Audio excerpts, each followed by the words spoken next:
So we've covered a fair amount of ground in not a lot of time. So just to kind of recap, and we're in section 9.3. We're going to talk about the integral test. But I just wanted to do a quick recap of what we've done so far. So a sequence we decided, or we defined as a function whose domain is the positive integers. So we just have a list of numbers that have some kind of relationship to each other. A sequence converges if the nth term approaches a limit. So if we have just this list of numbers, our sequence converges if our nth term approaches the limit. We also decided that if we could associate the nth term of a sequence with a function, that the sequence converges if our function converges. So we associated the terms of the sequence with a function. That's going to come into play today. And we talked about the squeeze theorem. If we could squeeze the nth term of a sequence between the terms of two other sequences that converge, then the sequence that we're interested in converges. So we can squeeze our terms, we get convergence. We also talked about what it meant for a sequence to be bounded and monotonic. And we said a bounded monotonic sequence converges. Could a bounded monotonic sequence converge, but not as related series converge? Is it possible for that to happen? Yeah, the harmonic series, right? Because the terms of the harmonic series are bounded and monotonic, but the harmonic series doesn't converge. The harmonic series is a great counterexample for lots of questions like that. And then series. We started talking about series. We said a series was the sum of the terms of the sequence. We define the convergence of a series as when the sequence of partial sums converge. So we use the sequence to define the convergence of a series. And then we talked about some nice series that we can find the sum for. Geometric series. We talked about telescoping series. Let's see. And the nth term test. The nth term test, we had an nth term test for divergence. If the nth term of a series does not equal 0, then the series diverges. So we had to be careful with the converse. And what other important things? Just kind of a whirlwind recap. If we delete a finite number of terms from the beginning of a convergent series, it doesn't affect the convergence.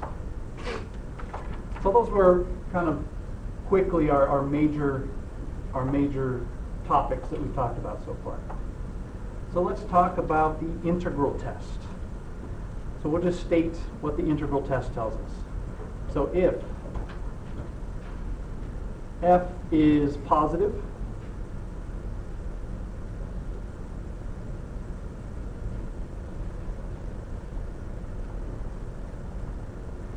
positive, continuous, and decreasing.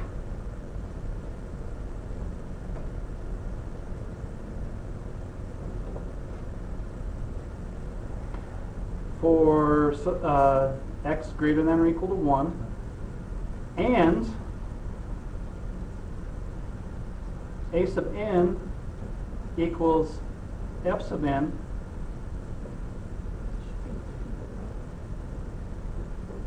for all n, and we're saying that a sub n is greater than 0, then we have a nice thing that happens. Then our infinite series, a sub n, and our integral from 1 to infinity of f of x dx either both converge or diverge.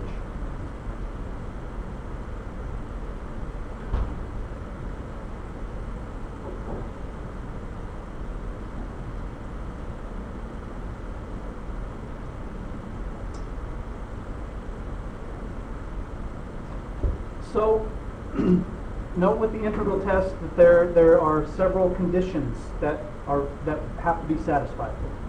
One, like we talked about with the sequence, we're associating the terms of our series with a function. So we're trying to associate, if we can associate the terms of our series with this function, that's one thing we want to do. And often we're given a rule to find our nth term, so that gives us our function really. But we need our function to be positive, so our terms can't be negative. And we said a sub n is greater than 0, our terms aren't negative. Our function has to be continuous and decreasing. So in order to apply the integral test, we have to make sure that all of these conditions apply. That our function is positive, continuous, and decreasing. We're not going to do the proof, but let me sketch the idea of the proof. The idea of the proof is fairly simple. So if we have our axes here, and our function looks something like this, just sketching a positive, decreasing, continuous series. And I'm going to look at our rectangles that can represent, that approximate our integral. So I can have a rectangle like so.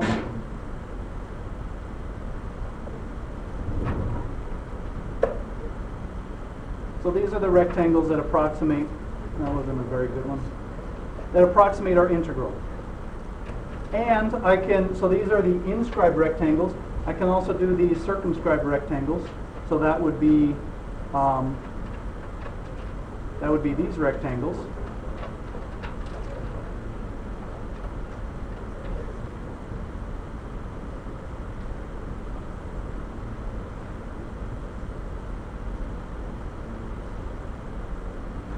So the area, the integral is somewhere between the inscribed and circumscribed rectangles.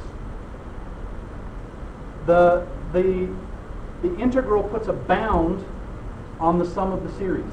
So the sum of the series is somewhere, it's somewhere between the sum of the area of the inscribed rectangles and the sum of the circumscribed rectangles. So the integral puts a bound on the sequence, and our sequence, because our function is decreasing, our sequence turns out to be monotonic as well.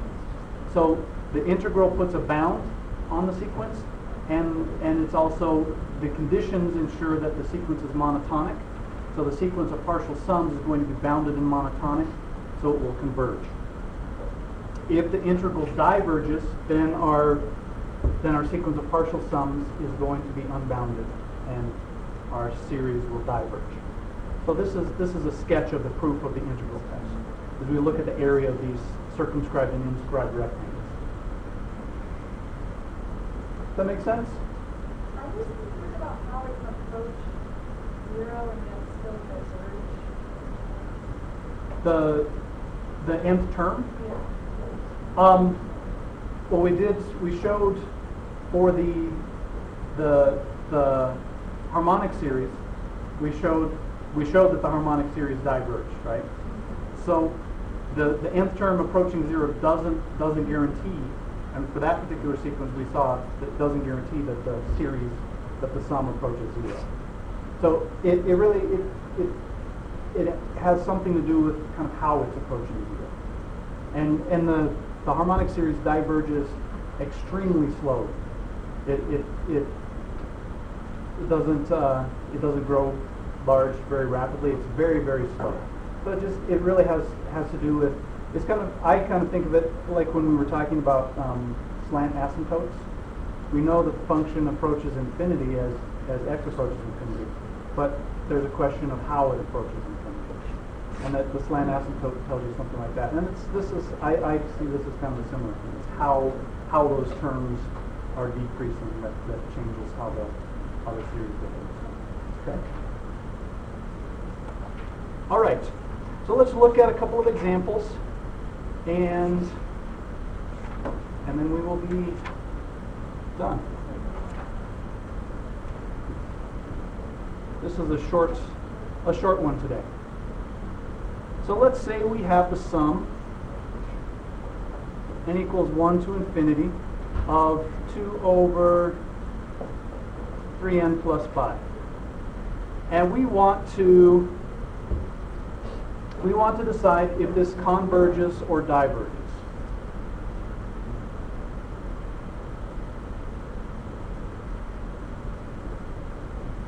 So we're going to check our conditions. We see that a sub n is greater than 0 for n greater than or equal to 1. So our terms aren't negative.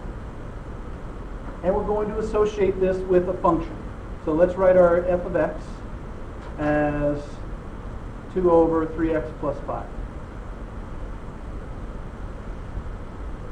So we can see directly that if we're plugging in positive numbers, that our function is always going to be positive. We're never going to get a negative value for our function. How do we show that our function, and we're not plugging any problem numbers in here, we're not getting the 0 in the denominator, so we don't have to worry about continuity. How do we show our function is decreasing?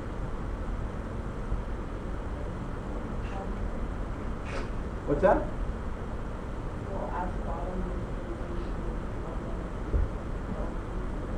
Okay, so we could make a kind of a softer argument there. How can we make a definitive argument, a strong argument that our function is always decreasing?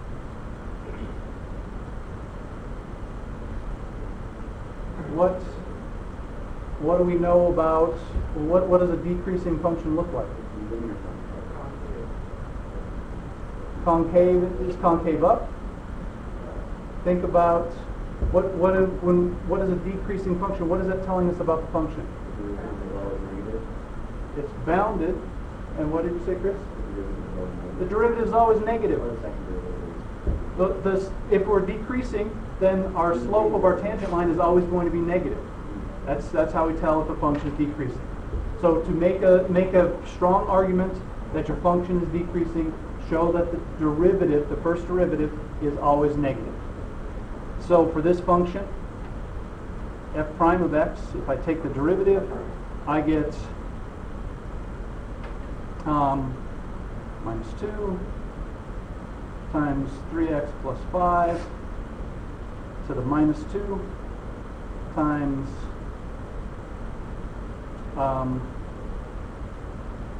3. Right. So if I simplify that, I get minus 6 over 3x plus 5 squared.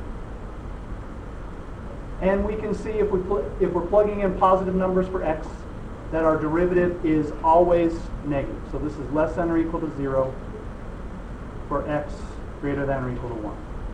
So our derivative is always negative, so our function is decreasing. So the integral test does apply. All of our conditions are satisfied.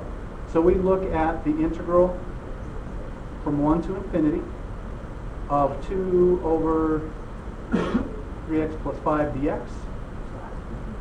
And remember, when we're taking an improper integral, we want to set up a dummy variable. This is the limit as b approaches infinity, the integral from 1 to b of 2 over 3x plus 5 dx, which is the limit when I take my integral, not n, b approaches infinity, of 2/3 natural log of 3x plus 5, and we're evaluating that on 1 to b. And I'm writing out a lot of steps here, just to be thorough. This is 3/2 the natural log of 3b plus 5, so I forgot my limit, minus the natural log of 8. And I have a limit out here. Limit as b approaches infinity. And I see when I see that the limit of 3b plus 5 as b approaches infinity is infinite. So the series diverges.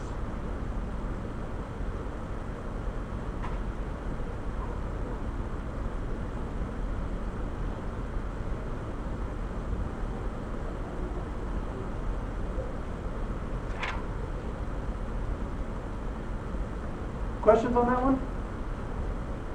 Divergently goes to infinity and it convergently goes to a positive To real number. to a positive real number, right.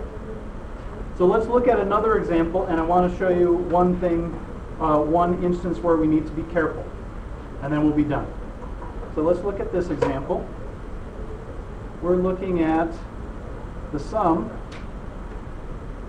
n equals 1 to infinity, of n over n to the fourth plus 1. So for x greater than or equal to 1, if I say that my function f of x is x over x to the fourth plus 1, that's going to be positive and continuous.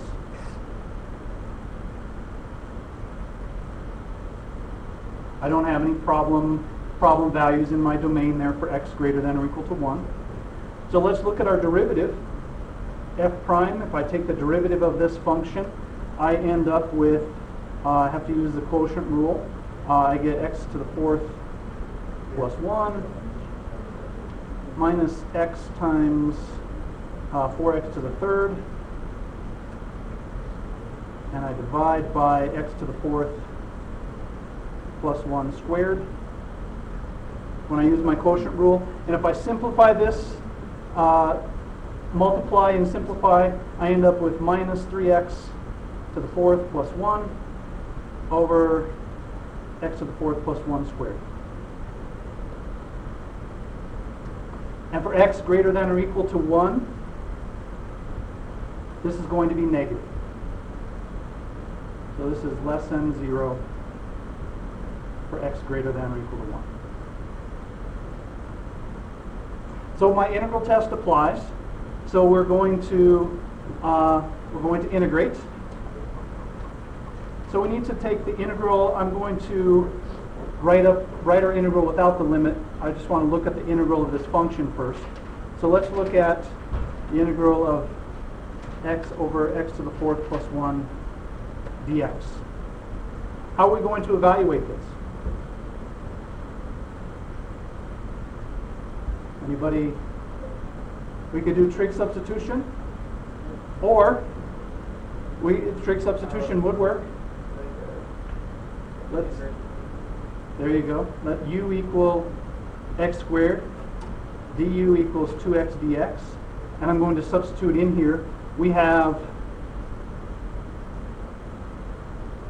1/2 the integral of du over u squared plus 1, which is inverse tangent of u. So we could get there by trig sub, or we could recognize that this is an inverse tangent integral. So let's substitute our limits in for our integral. So we have the limit as b approaches infinity of 1/2 inverse tangent of x squared,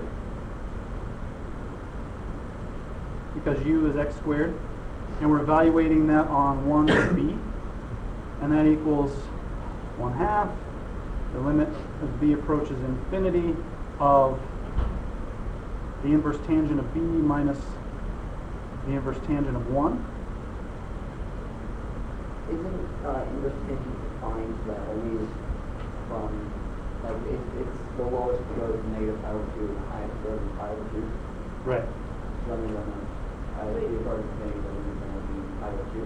As b approaches infinity, the limit of the inverse tangent is pi over 2, yes.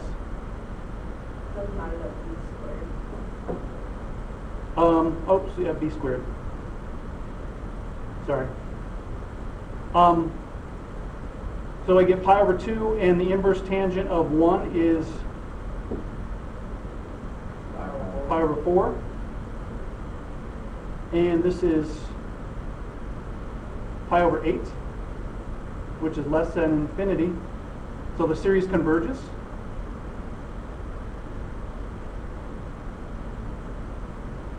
Where we have to be careful, the series does not converge to pi over 8.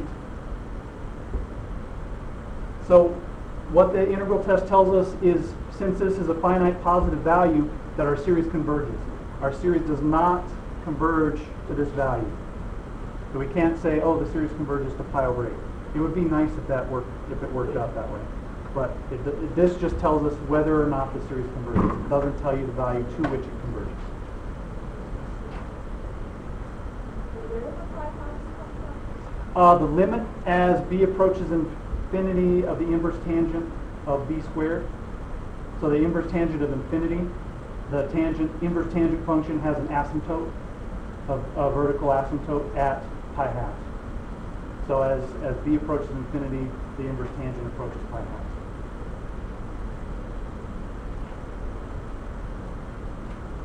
Any other questions? Did I say horizontal? No, it wouldn't be a horizontal. Yes, it would be a horizontal. I'm thinking of the tangent function. I was thinking of the tangent function. Yes, the inverse tangent has a horizontal asymptote at pi halves. I was thinking of the tangent function. All right. Homework.